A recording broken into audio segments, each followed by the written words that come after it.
with a lot of news about CM Punk and Keith Lee turning heel. This is Wrestling Hub. My name is John, and you're watching the Wrestling Report for August 21st.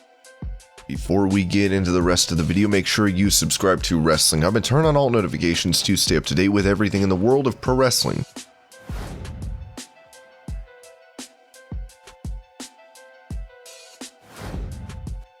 Following his AEW debut and return to pro wrestling at Rampage, CM Punk talked during a media scrum about how long he communicated with the company. I'll go ahead and spoil that I've been talking to Tony for probably a year and a half about this. Some girls are easy to get into bed. I am not. I need to do wine and dine. That's not, oh, I need more money and less dates, and oh, I need this and I need that. It was literally just talking to Tony and getting to know him, and the more people that he employed that I knew, I'd ask them questions and they'd tell me things. I've been in the game for a few minutes, so I've seen that. I think I traced it back to, especially since the downfall of ECW, every 6 months to a year, somebody pops up. I have money, we're gonna have TV, and we're going to use all the ECW guys. This is not a slide on Tony at all. It's more of a slight at me being a paranoid, neurotic, anxiety-ridden, very careful person, and I wasn't in a hurry. The pandemic kind of helped that out, and I knew I couldn't debut if there's no people in the building, so I always say timing is everything, and there were a lot of happy accidents along the way that made this possible.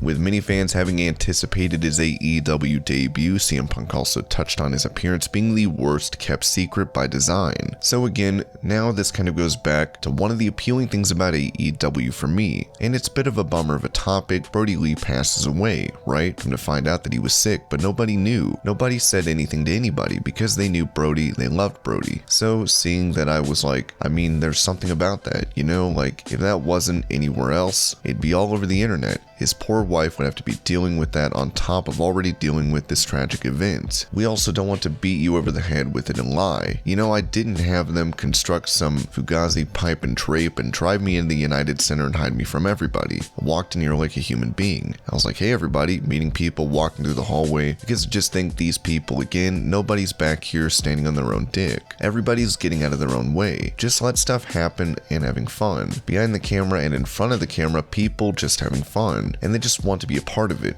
That's it. So nobody's trying to, tweet and spoil stuff. Let's all just have fun. So I think a lot of people back here were in on it. They knew I was going to be here, but they weren't sure. And man, isn't that fun. Worst kept secret designed that way for a reason. You can criticize and say, well, they should advertise. Maybe the ratings will be better. It's about the moments. It's about the moments and making people go, oh man, I can't miss the show. I don't know what's going to happen. This is fun and I want to be a part of.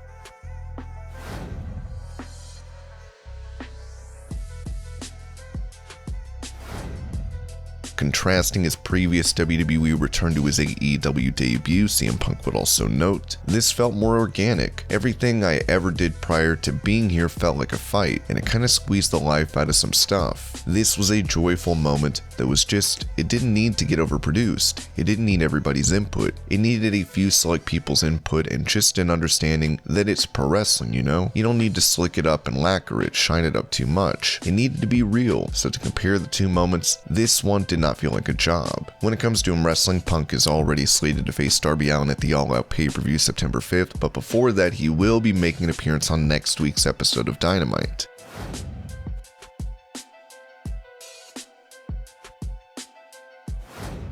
During that same media scrum, Punk even touched on what Sting said to him backstage for Rampage. I had Sting come up to me today and tell me that he's excited to work with me. He wished that he got to work with me, back in his day. That's my legacy, man. While Punk is slated to wrestle for the company 10 to 12 times a year, he will have other duties, including commentary.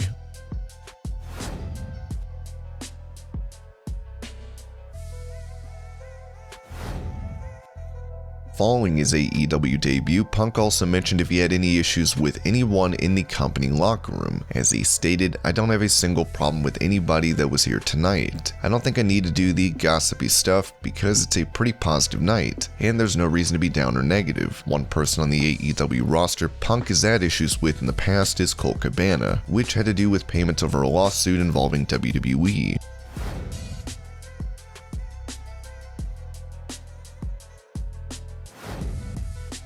With a match between the two already set for the All Out pay-per-view, Darby Allin has reacted to CM Punk's challenge, writing, "I'm gonna keep this very brief. This company changed my life, and after All Out, everybody will know my name. CM Punk, it'll be an honor. Punk has not wrestled in a ring for over 7 years, as fans will be excited to see if the Second City Savior still has what it takes when he takes on Darby Allin."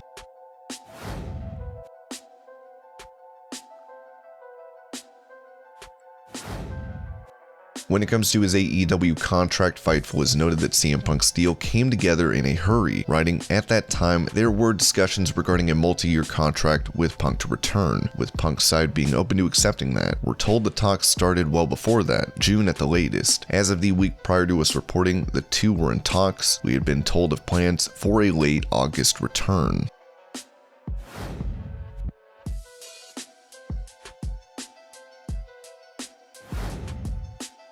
Following his shocking release from WWE last month, the pro wrestling world has been wondering what will be next for Bray Wyatt. With "We Want Wyatt" chants breaking out on every episode of Raw since being let go, Bray has put out a tweet indicating he will wrestle until death, as he quoted Van Halen saying, "Rock stars come and go, musicians play until they die." Obviously, Wyatt's WWE release led to immediate speculation regarding his debut for AEW. Recently, there have been reports coming out that AEW is looking to make a third major signing after the likes of CM Punk and Daniel Bryan. This could definitely be Wyatt. Still, we'll have to wait for his non-compete clause to run out.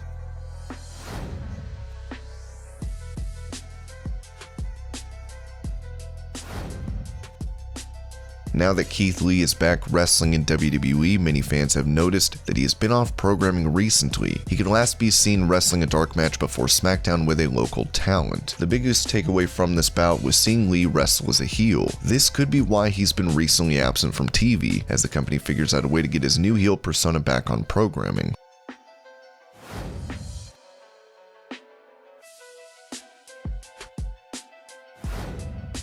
With SummerSlam taking place tonight and Becky Lynch expected to be in attendance for the event, her husband Seth Rollins has stated she may troll fans ahead of the pay-per-view. "I wish I knew. It is her goal to return at some point. When that's going to be, we don't know. She's a timing person. Timing has to be right for her. I'm sure you guys will get some trolling posts this weekend as we approach the big event. She's been keen to do that over the last few months just to mess with you guys."